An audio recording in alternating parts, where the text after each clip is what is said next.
think I'm that kind of craft. Sure you are. Why haven't I played Tomb Raider? Well, the previous 3 games in the franchise weren't exactly stellar, though I do hear good things about Guardians of Light, and their sales reflected the series' status as an also-ran. With games like the Uncharted series continually schooling Tomb Raider, it was clear that a rethink was in order for one of gaming's biggest icons. Lara Croft, one of the first great female protagonists in video game history, was about to be reborn, in probably the best way possible. Tomb Raider as a series had always been focused on exploration and isolation. As Lara Croft, you were almost always on your own, exploring desolate tombs and ancient civilizations, traversing and fighting your way through the enemies and puzzles encountered. The idea of Lara accomplishing so much on her own, without any direct aid from any companion, male or otherwise, is what made her something of a role model for many players.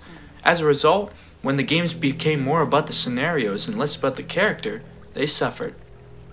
This game is the culmination, the peak, of Lara as a character, as a concept in the pop culture sphere. It remakes her, turning her into not a sex symbol, but into a survivor. This is one of the few games I can remember playing where every mechanic, every puzzle scenario, and every piece of story fully enriches and supports the core of the game, Lara Croft.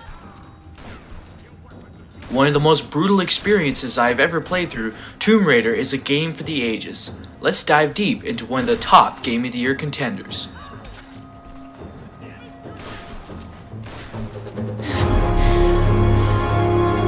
Right. Need a signal. A fire. Fuel, flames.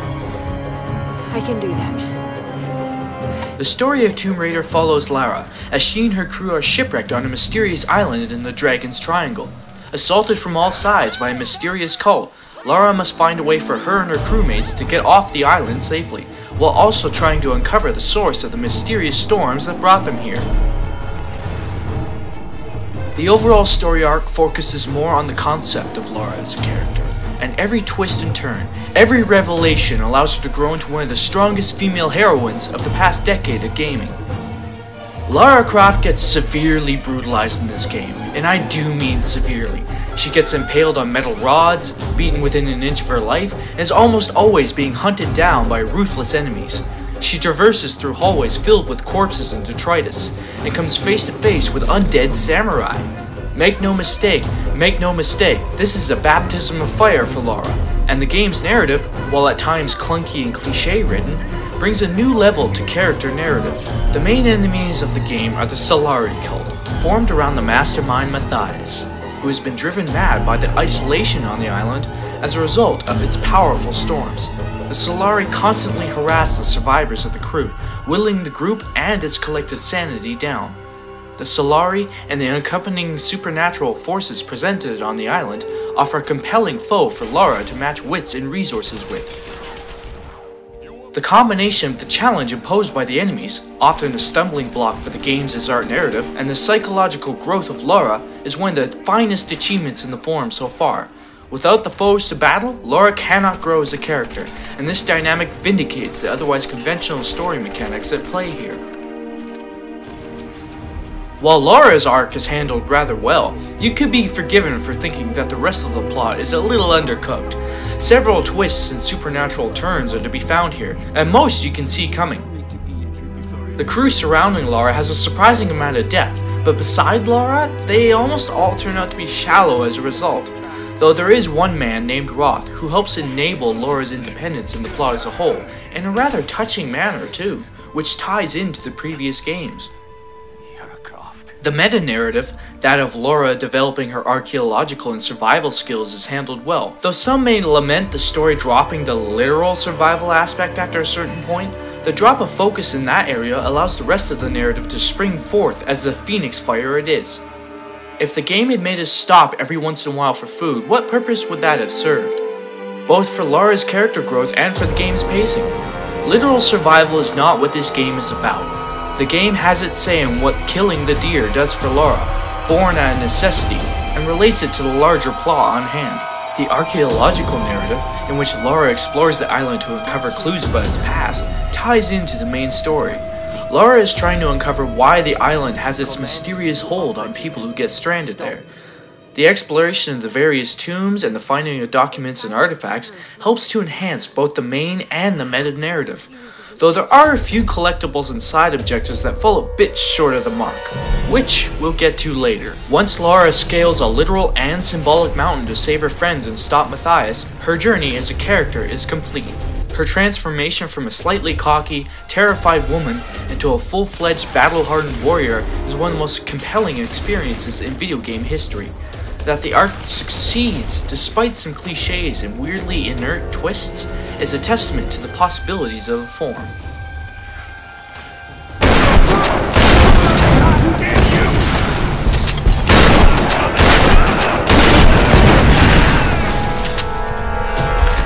I think it's pretty obvious that the sound design is brilliant. The sound assets in this game perfectly recreate the experience of scaling mountains, hunting enemies in a rainforest, and solving puzzles in a lonely, desolate tomb. The effective use of silence and volume dynamics allows each moment to have its own special impact.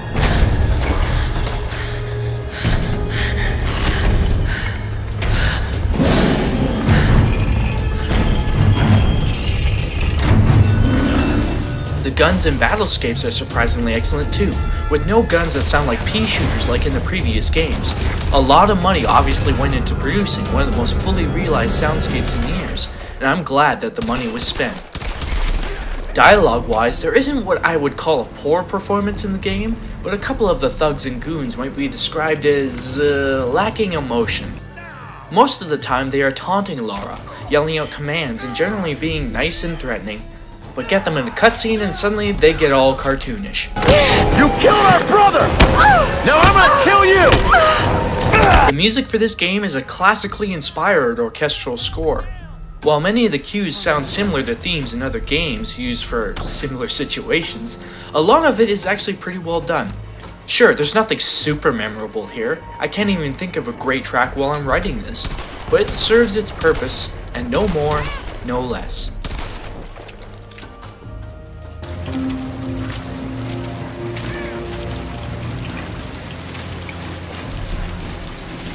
This is one of the most beautiful environments I've ever had the pleasure of playing in. Some of the backdrops and areas in the game are awe-inspiring, with mountain ranges, coastal ruins, and blood-soaked hallways showing off the graphical fidelity of the engine. While I didn't have much love for a segment in a stalactite-choked cave, most of the other levels are inspired, if not in imaginative terms, at least in world-building terms. While there are some occasional hiccups here and there, like a mountain backdrop that's obviously a 2D mat, and an odd addiction to white ropes even in ancient tombs, this is one game that can certainly overwhelm the visual senses with its environmental design. The animation quality is another top-notch feature in the game, and should seriously be awarded an Oscar equivalent for its excellence. Like Max Payne 3's superb animation, this game handles the little details in character movement and expressions in a way that enhances immersion without distracting the eye. From the way enemies react to Lara, to the drawing of the bow, to the way she dodges enemy attacks, there's an attention to detail here that certainly deserves recognition. And that's just scratching the surface. Character designs, weapon details, and set-piece moments that define action and adventure, everything here helps develop the world that Lara is to explore and conquer. Tomb Raider is one of the most beautifully detailed game worlds I have ever played through in my life. Unlike previous games in this series, where Lara's deaths were always bloodless and devoid of kinetic feeling about the consequences, the various ways that the game shows Lara dying really pound home the consequences for her. As a result, this game turns into one of the more involved and tense action and adventure games that I have ever played. She will get strangled to death, impaled, and pathetically gunned down. There's no quarter asked from your enemies, and none should be given from you as a result. This right here is how you turn one of gaming's great weaknesses and turn it into a tool of artistic expression. While many gamers are often conscious of the need to not die during gameplay, not many are shown how much it affects the characters they play. I know that I felt like shit every time I allowed Lara to die, be it from bashing her head into rocks after a mistimed jump, failing a quick time event, which we shall get to later, or hearing her cries of pain after a bunch of enemies flank her.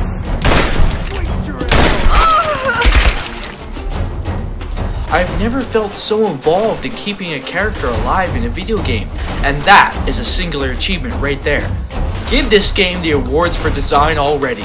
It deserves it just for that feeling. The enemy AI, in regards to their ruthlessness, actually holds up quite well on hard mode.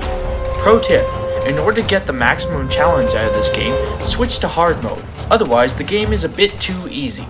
Don't worry, you won't die too often if you play smart.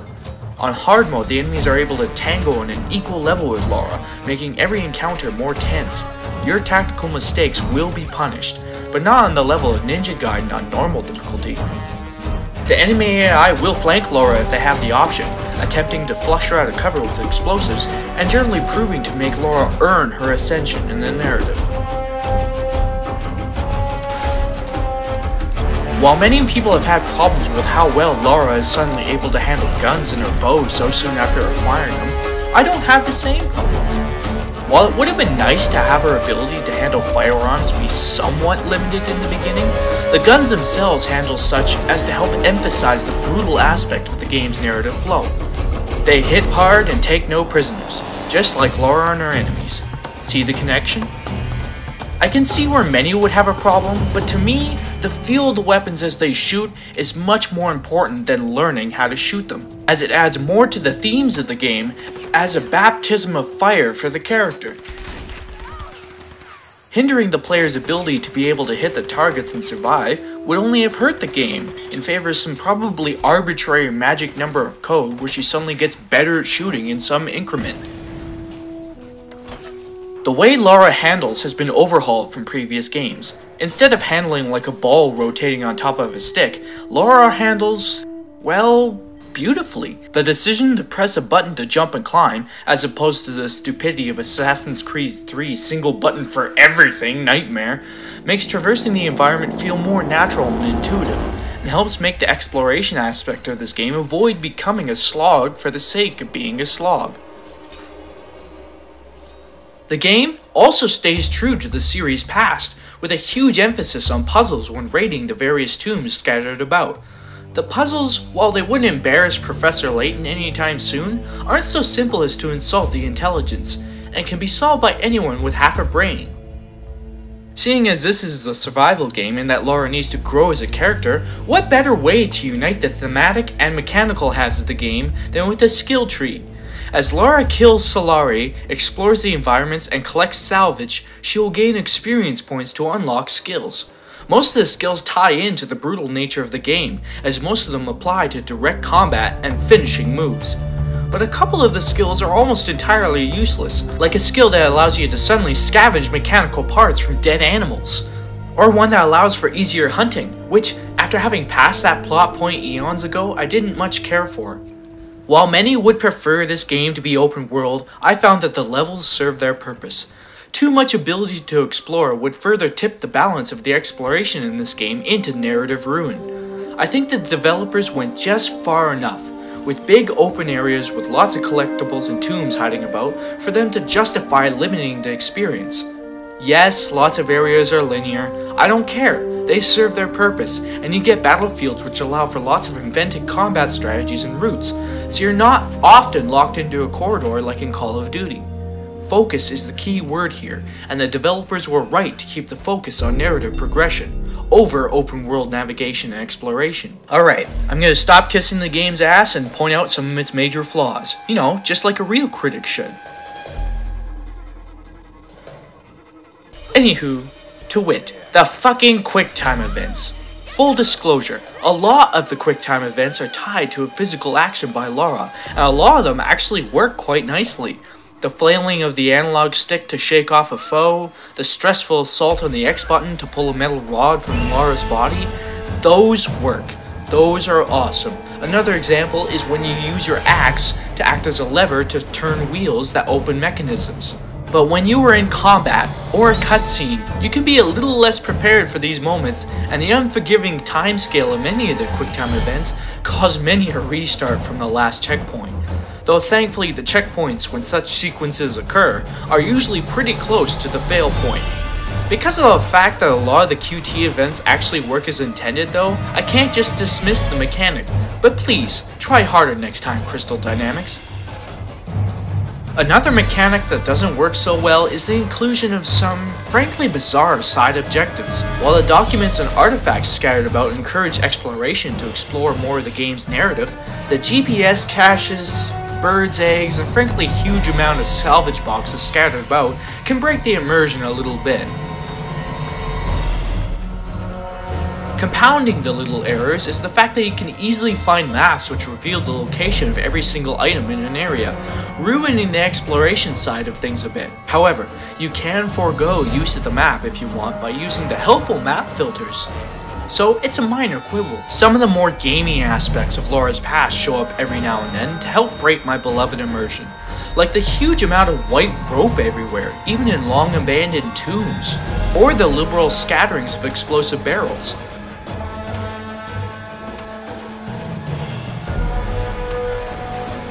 Laura has access to an instinct mode, which highlights where she should be going, meaning that you know when you are allowed to explore simply by looking for a huge bright yellow searchlight pointing towards the sky and saying, "Fuck the plot, some birds' eggs need to be collected." In the end, Tomb Raider just does so many things right that any flaws just become background noise. Sure, they're there, but they aren't sabotaging the experience. No game is perfect, and no game will ever be. Many had written off the Tomb Raider series as one aimed squarely at the teenage boys demographic, and, to be fair, they had a point with Underworld and Legends. But this game doesn't reinterpret the character so much as resurrects her, returning her to her rightful place as one of gaming's great icons. In terms of its excellence in mechanical, narrative, art, music, and sound design, this is a bona fide Game of the Year contender, and a game that pushes the boundaries of games as art. Welcome back, Lara. Anyway, we'll be home soon.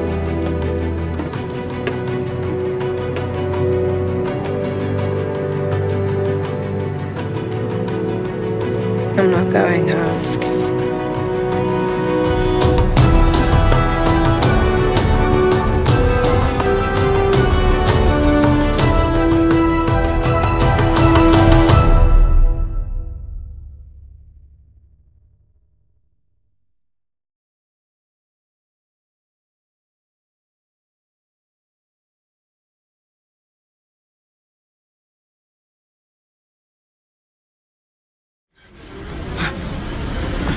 $10,000 feet. 15,000 feet. Hallelujah.